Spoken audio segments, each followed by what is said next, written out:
Qu'on se le tienne pour dit, le besoin irrépressible de domination n'est autre qu'une forme de stratégie développée chez certains, et seulement chez certains, dans le but de pallier une angoisse existentielle particulièrement prononcée.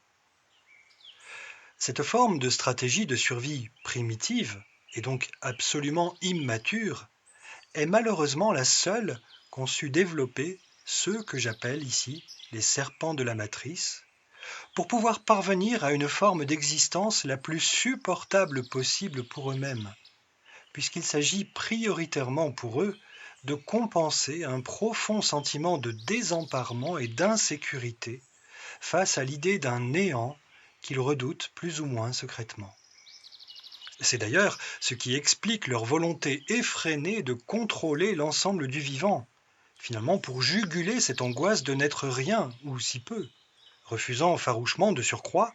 de pouvoir se retrouver impuissants face à un déterminisme extérieur imprévisible qui pourrait les balloter dans l'incertitude, la dévalorisation et la souffrance.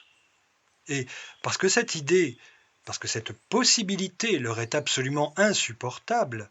mieux vaut donc pour eux se retrouver eux-mêmes aux commandes du déterminisme, en se donnant alors tous les moyens de devenir les maîtres du jeu, pour ainsi pouvoir en tirer le maximum d'effets tangibles satisfaisants et surtout rassurants. Vous avez là en quelques traits les fondements mêmes de la logique compensatrice luciférienne, résultat de l'apparente séparation avec l'ensemble de la création.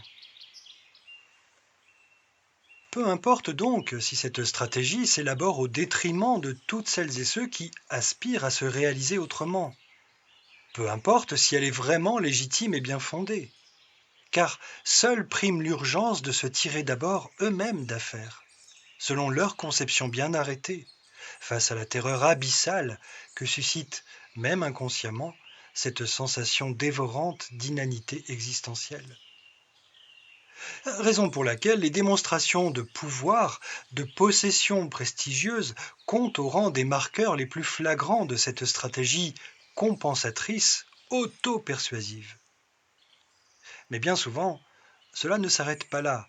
et ces démonstrations prennent alors, fatalement, des airs indécents d'esbrouffe, d'ostentation, d'extravagance et de mauvais goût,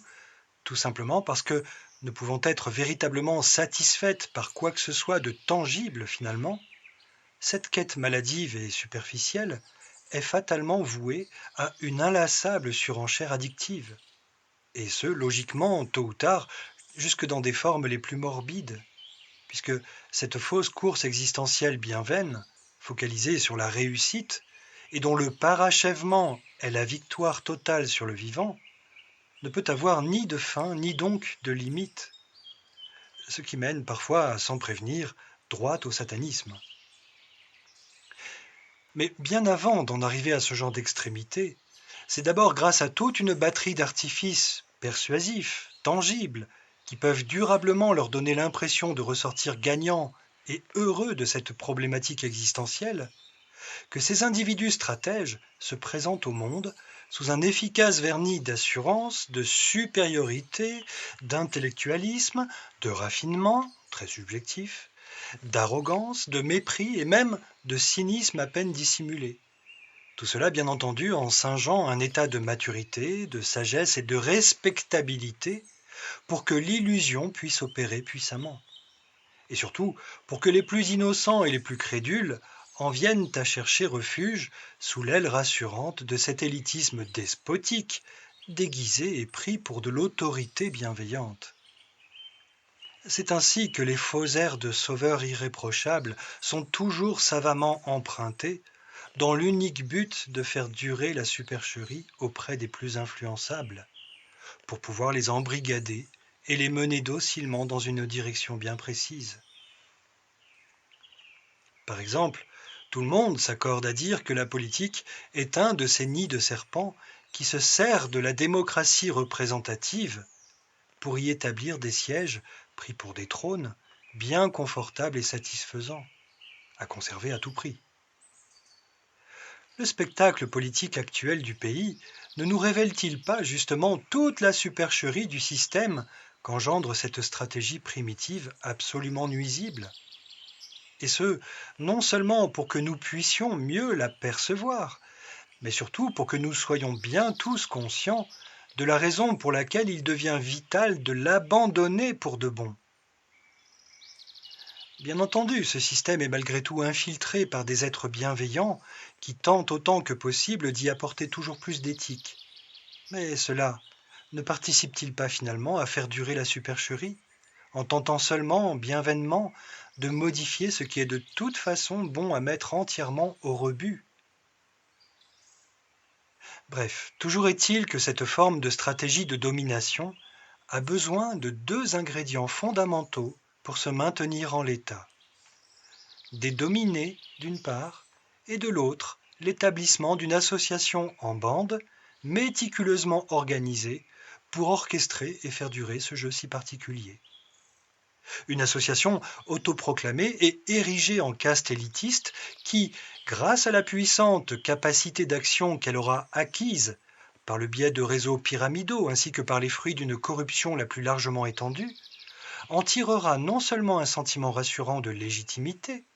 mais également la persuasion qu'elle agit pour le bien de tous, puisqu'elle détient la raison, en l'occurrence celle du vainqueur, entraînant ainsi de force l'ensemble des humains dans une ligne temporelle passablement délirante. Et ce, donc, tant que son système fonctionnera efficacement et que la persuasion de cette illusion pourra opérer. De fait, l'établissement de cette stratégie de domination sous forme de système pyramidal, c'est ce qui engendre automatiquement un jeu de dupes et des conditions de vie absolument infernales à grande échelle. Et cela, on peut le percevoir aussi bien sur Terre que dans l'astral, puisque l'ancien monde terrestre qui s'autodétruit sous nos yeux n'est qu'une copie du modèle illusoire de l'astral, dont le règne est également en voie de disparition. Ce sur quoi la conscience doit être à présent focalisée, ce n'est pas sur le fait que telle ou telle autre forme de système soit viable et profitable au plus grand nombre, mais bien plutôt sur les ressorts existentiels qui animent telle ou telle autre forme de système. Voilà pourquoi il me semblait important de faire ici le point sur la stratégie de domination comme tentative de réponse finalement inappropriée à l'angoisse existentielle, en insistant bien sur le fait que ce n'est pourtant pas la stratégie qui est à incriminer, mais bien une réponse à l'angoisse appropriée qui est enfin à trouver. Et nous sommes bien d'accord, ce n'est pas le fait d'être angoissé qui pose problème à l'harmonie du monde, mais bien celui de ne pas y répondre correctement, et surtout de ne pas savoir se tenir, jusqu'à user de ce prétexte pour tout s'autoriser, au mépris de toute autre forme d'expression.